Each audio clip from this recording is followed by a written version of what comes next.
पूर्व राज्यसभा सांसद और बीजेपी नेता आर.के. सिन्हा ने पटना में मीडिया से बातचीत के दौरान देश में वन नेशन वन इलेक्शन को लागू करने की मांग की है। सिन्हा के अनुसार यह है कि एक संविधान सम्मत व्यवस्था है और यह व्यवस्था पहले भी काफी कारगर साबित हो चुकी है, इसीलिए इसे दोबारा लागू किया जाना चाहिए। साथ ही इस दौरान सिन्हा ने कांग्रेस पर विभिन्न मुद्दों को लेकर निशाना भी साधा।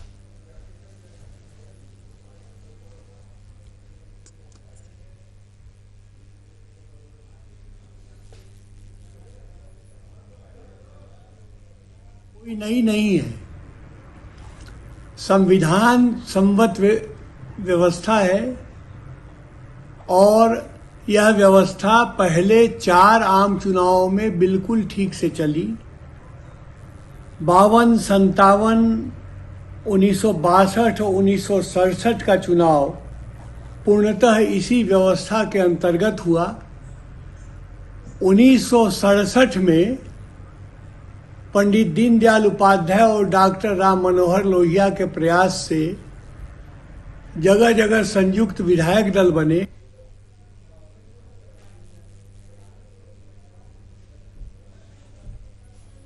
पूर्व राज्यसभा सांसद और बीजेपी नेता आर.के. सिन्हा ने मीडिया से बातचीत की। Executive editor Prashant ji phone line पे। प्रशांत जी, जिस तरह से पूर्व राज्यसभा सांसद और बीजेपी नेता आर.के. सिन्हा ने आज के दिन प्रेस कॉन्फ्रेंस के माध्यम से माफ करी मीडिया से बातचीत के दौरान कहा, क्या बातें अहम थी इनकी? प्रशांत जी देखिए सागर, जिस तरह से आर.के. सिन्हा ने ये बातें उठाई हैं, ये बीजेपी की मांग पहले से भी रही है।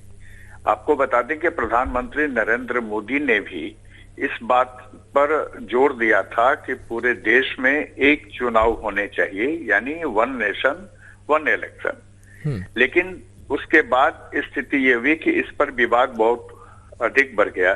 हालांकि प्रधानमंत्री नरेंद्र मोदी ने इस पूरे मामले को लेकर इसकी जो अच्छाइयां हैं उसको भी गिनाया था कि कैसे अगर पूरे देश में एक चुनाव होते हैं तो उससे फायदे क्या होंगे। एक तो आर्थिक नुकसान बचेगा, दूसरा जो विकास कार्य है वह भी बहुत तेजी से होगा।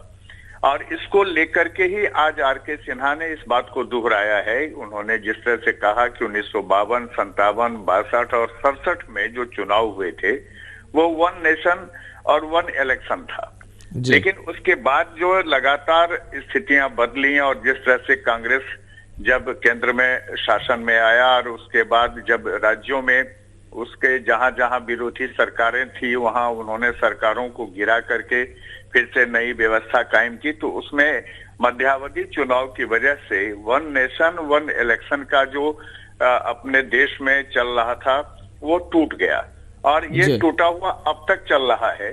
और यही वजह थी कि नरेंद्र मोदी से लेकर बीजेपी ने इस बात को कहा था। उन्हें आपको याद होगा कि इलेक्शन कमीशन ने भी 1983 में इस बात को रखा था कि पूरे देश में एक चुनाव होने चाहिए, यानी अगर मध्यावधि चुनाव भी होते हैं तो उसका टर्म जो है वो उतने ही दिन का होना चाहिए जितने दिन में पूरे देश में वन नेशन वन इलेक्शन का टर्म पूरा हो जाए। लेकिन बाकी विपक्षी दल जब भी केंद्र में सरकार रही है उसके जो विपक्षी दल रहे हैं उन्होंने इस बात का पुरजोर विरोध किया था। लिहाजा इलेक्शन कमीशन अपने इस जो उसका ये सजेशन था उस सजेशन पर वो चुप हो गया था, खामोश हो गया था। बाद में जब टी.एन. शेषन देश में इलेक्शन कमिश्नर बने थे तो उन्होंने भी इस बात को रखा था और पूरे देश में एक इलेक्शन की बात कही थी।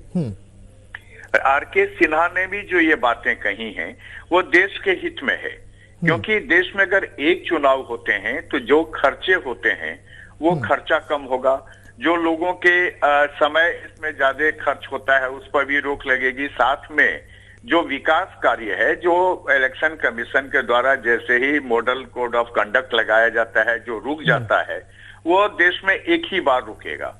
क्योंकि अभी क्या होता है कि जहां जहां चुनाव होते हैं उसकी वजह से पूरे देश में बिल्कुल वही मैं कह रहा था प्रशांत जी, आजाद भारत का पहला लोकसभा चुनाव इसी की तर्ज पर हुआ, चाहे 1952 की बात करें, 1957 की या 62 की या 67 की, इसकी अवधारणा पहले भी दिख चुकी है। लेकिन क्या इस चुनाव से राजनीतिक स्थिरता आएगी?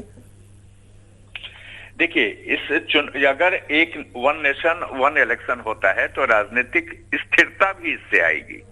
उसकी वजह ये होगी कि पूरे देश में शासन व्यवस्था जो है उसको ये तय होगा कि चुनाव कब होने हैं। चुनाव पहले से तय होंगे अगर, तो राज्यों की स्थितियां भी ठीक होंगी, जो राज्य का विकास का काम है वो भी पुरजोर तरीके से हो पाएगा।